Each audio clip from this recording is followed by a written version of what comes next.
Ar Greenfiber stikliem jūs varēsiet notīrīt gan savus logus, gan spoguļus.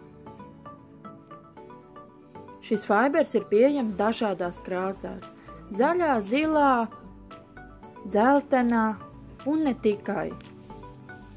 Šobrīd es jums parādīšu, kā es tīru savu logu. Logus es tīru pa laikam, jo, kā jau mums visiem ātri visādi putekļi nosēžās, un tomēr mašīnas brauc un lietains laiks ārā. Jā, logus es tīru gan no iekšpuses, gan tagad arī tīrīšu no ārpuses.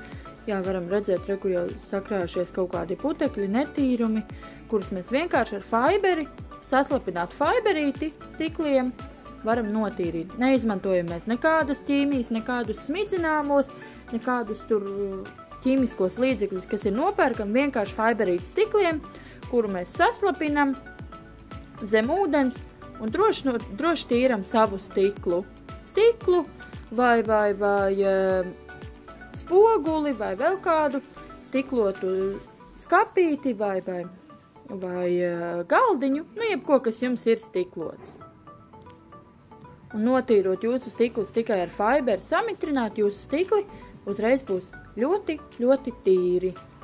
Jā, varēsim apskatīt arī manu rezultātu. Varbūt es caur kameru skatoties filmēt video kaut ko neesmu pamanījusi, bet ir daudz tīrāk.